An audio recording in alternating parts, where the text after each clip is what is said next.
Remote viewing is a practice where individuals attempt to perceive distant or unseen targets, often involving locations or events that are inaccessible through ordinary senses. This concept has roots in ancient Indian yogic practices, where advanced yogis tapped into higher states of consciousness to access information beyond their immediate surroundings. Patanjali, a philosopher in ancient India who lived between the 2nd century BCE and the 5th century CE, compiled the Yoga Sutras, which is divided into 4 chapters or padas. The first is Samadhi Pada, which describes samadhi, a state of deep meditative absorption and the highest stage of consciousness in the yogic tradition.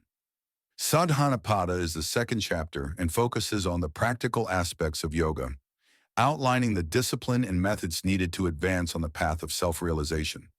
The word sadhana means practice or discipline, and this chapter serves as a guide for practitioners to overcome obstacles and make progress in their spiritual journey. The 3rd chapter is Vibhuti-pada, which deals with the development of supernatural powers, or siddhis, that can arise from advanced yogic practices. The word Vibhuti means powers or manifestations, and this chapter explains how mastery over the mind and consciousness can lead to extraordinary abilities. However, Patanjali emphasizes that these powers are mere byproducts of yoga practice and can distract from the ultimate goal of liberation, Kaivalya. Kaivalya Pada is the 4th and final chapter, focusing on Kaivalya, often translated as liberation, isolation, or absolute freedom. This chapter describes the state of ultimate spiritual liberation, where the individual self, Purusha, becomes fully disentangled from the material world, Prakriti, and experiences oneness with pure consciousness. In this video, we will be focusing on the 3rd pada, the Vibhuti Pada. Each chapter or pada have sutras, which means threads, symbolizing that these verses serve as a thread that weave together complex ideas or teachings into a coherent whole. 3.1. Dharana, concentration. Concentration is the binding of the mind to one place or object. This sutra describes the first stage, dharana, where the practitioner focuses their mind intensely on a single point or object without distraction. 3.2. Dhyana, meditation. In meditation, the flow of attention is continuous and unbroken. Dhyana is the state where concentration becomes effortless and continuous, with no interruptions in the flow of awareness. 3.3. Samadhi, absorption. When the object of meditation only shines forth in the mind without the practitioner's awareness of themselves, it is samadhi. This is the state of total absorption where the distinction between the meditator and the object disappears.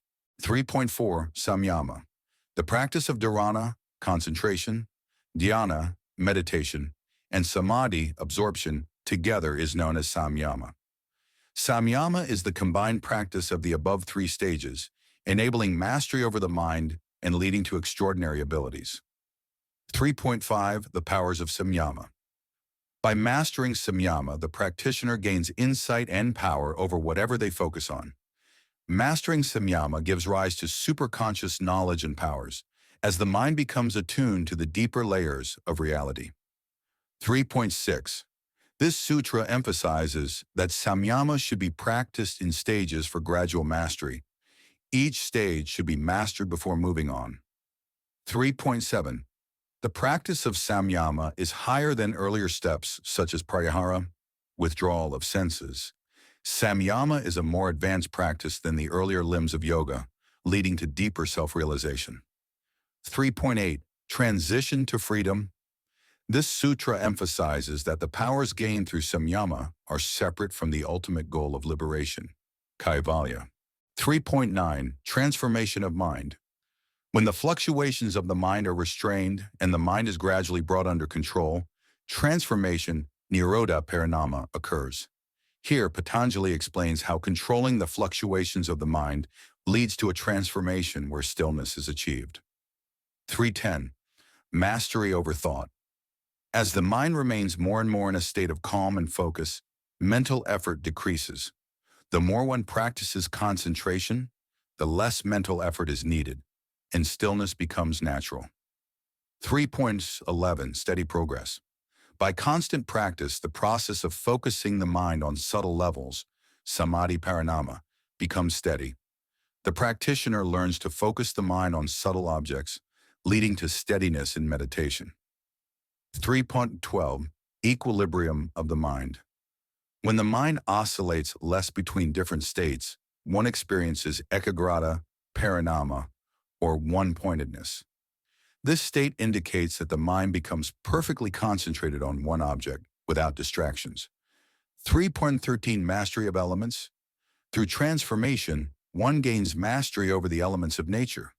Mastering the subtle transformations of the mind allows control over the fundamental elements, earth, water, fire, air, and their effects. 3.14 Understanding change. The characteristics of the universe, sattva, rajas, tamas, can be observed and transformed. One becomes able to observe and manipulate the inherent qualities of the universe at a subtle level. In Hindu philosophy, particularly within the Samkhya and Yoga traditions, the three gunas are the fundamental qualities or forces that govern all of nature, prakriti. They are present in everything in the universe, including human behavior, matter, and consciousness. The balance or imbalance of these gunas influences the state of our mind, our actions, and our spiritual evolution.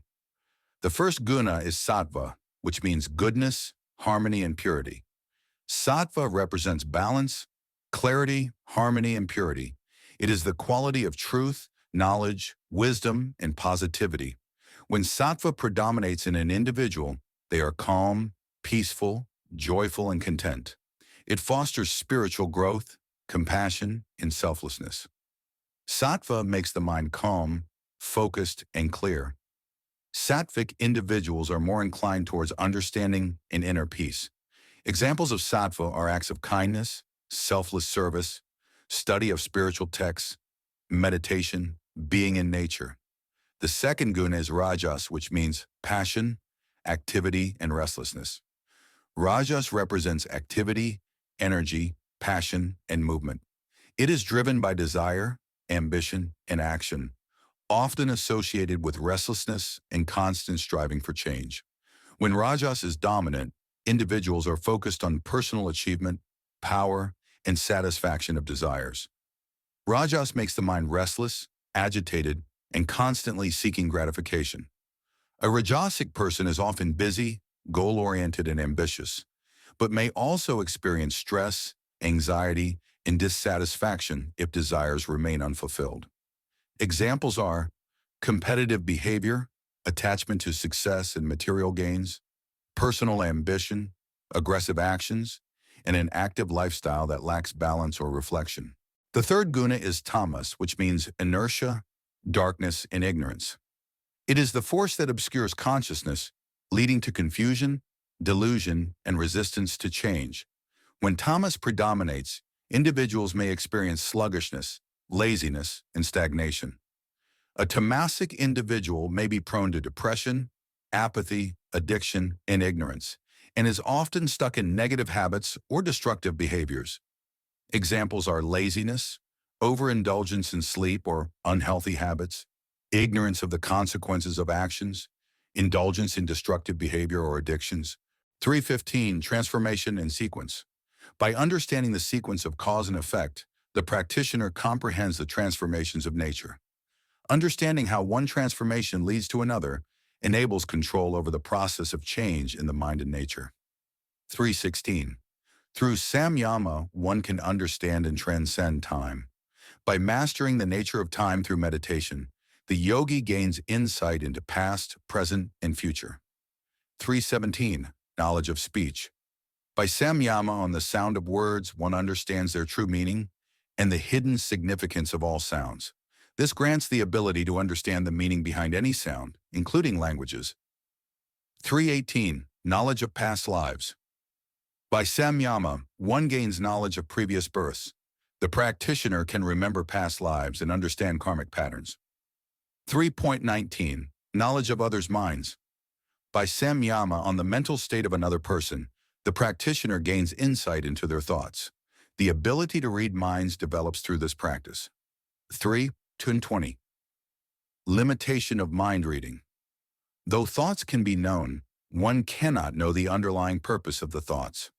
Mind reading does not extend to the root intentions behind thoughts unless those are also made the object of samyama. 321. Invisibility. Through samyama, one can make the body invisible to others. The practitioner becomes capable of making their body imperceptible. 322. Mastery. Over death, by mastering the karma of death, the practitioner can know the time of death and transcend it. This sutra indicates mastery over life and death. 323. Knowledge of the solar system. Through samyama, the practitioner gains knowledge of the solar system. Practicing deep meditation on the interaction between the body and space reveals cosmic knowledge, allowing understanding of celestial bodies and their workings.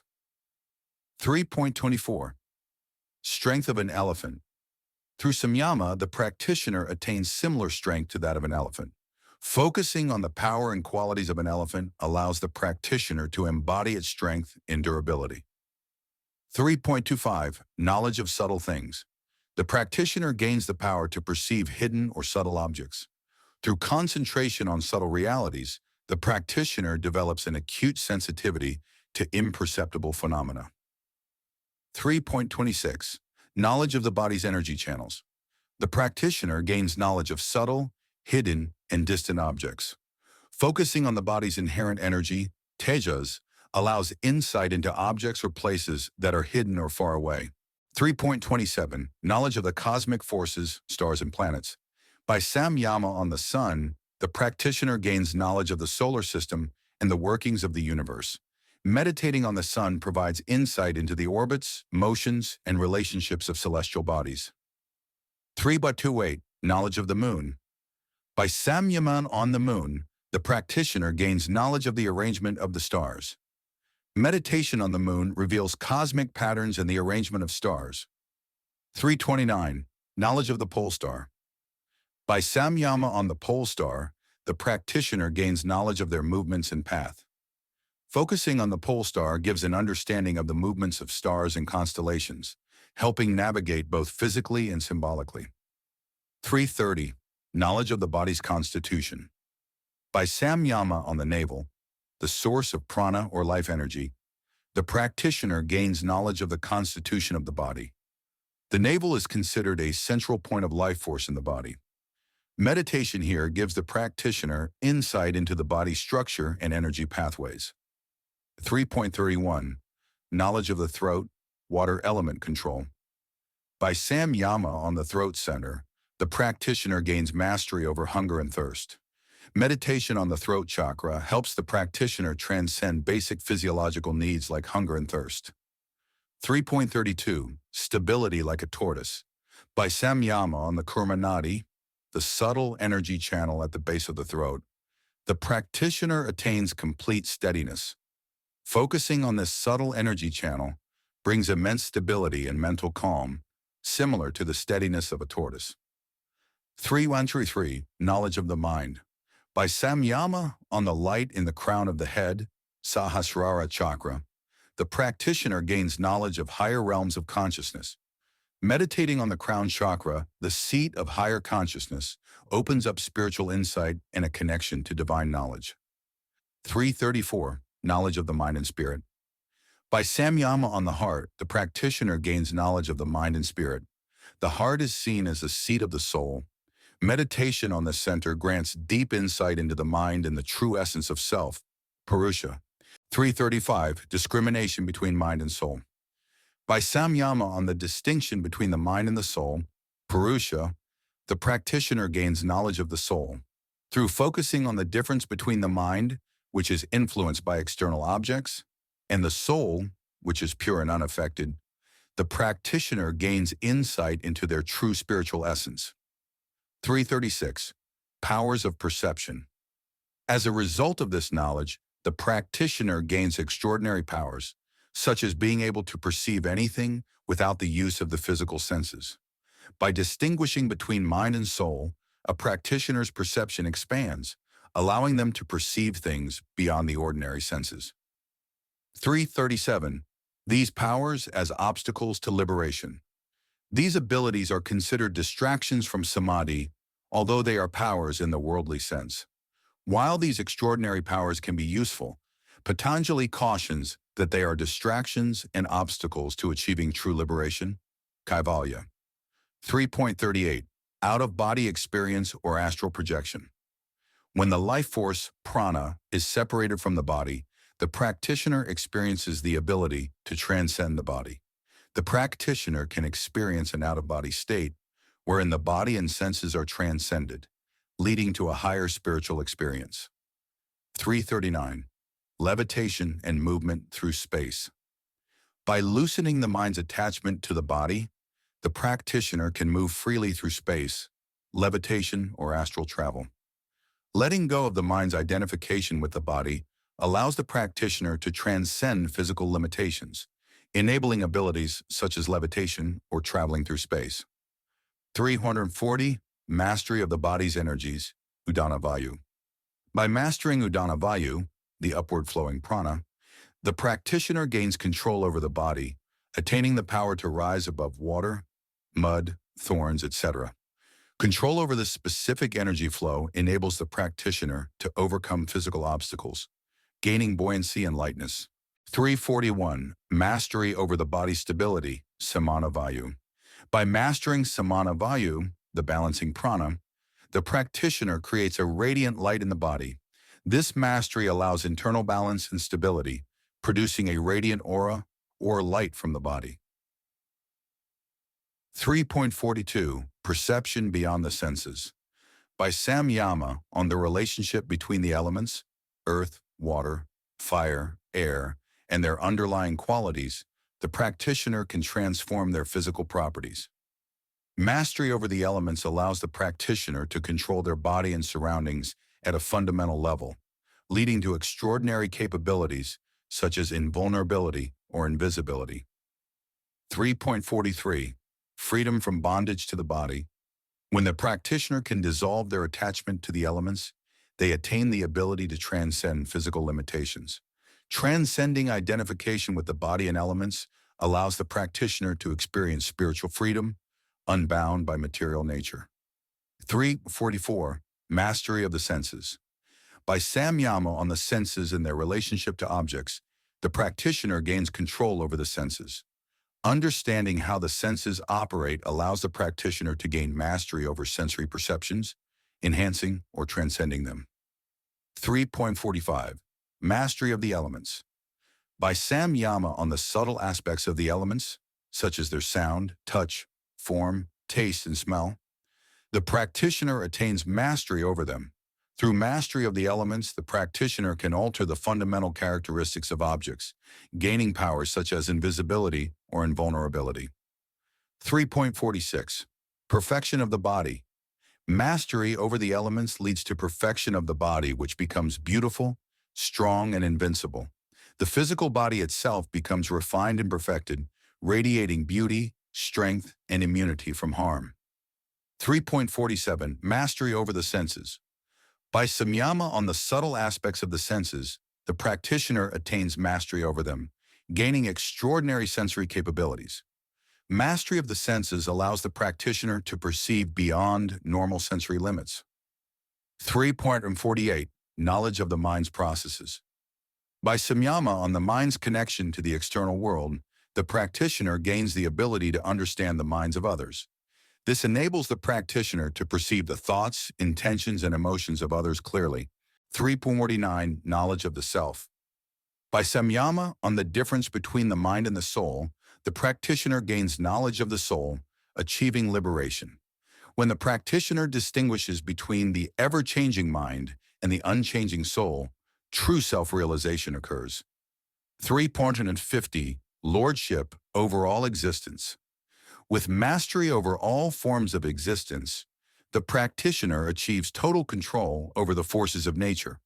The practitioner gains ultimate mastery over the natural world, controlling both subtle and gross aspects of existence. 3.51. Renunciation of powers.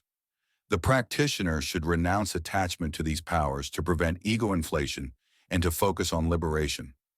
Although these powers can be seductive, attachment to them can inflate the ego, which is a barrier to spiritual freedom. 3.52. Warning about temptations. Even higher beings may tempt the practitioner with these powers. Remaining focused on liberation is essential. Spiritual beings may offer temptations, but the practitioner must stay focused on liberation rather than being distracted by power. 3.53 Knowledge of everything by samyama. On the smallest moments of time in their sequence, the practitioner gains knowledge of everything.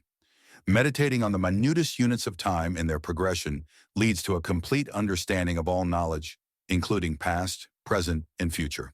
354. Discernment between different objects. By samyama on the difference between similar objects, the practitioner can discern even subtle differences between them.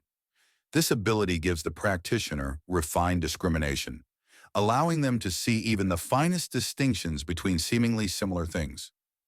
3.55 Final Liberation, Kaivalya. When the mind becomes as pure as the soul, the practitioner attains liberation. This final sutra of the chapter indicates that the highest attainment is the complete purification of the mind, which leads to liberation, Kaivalya. The soul is free from the cycles of birth, death, and rebirth. In conclusion, remote viewing is one of the many powers that can be accessed through deep meditation and spiritual practice. By mastering the mind through focused concentration and sustained awareness, practitioners can transcend ordinary sensory limitations, tapping into extraordinary abilities. While remarkable, these powers are considered secondary to the ultimate goal of self-realization in the spiritual journey.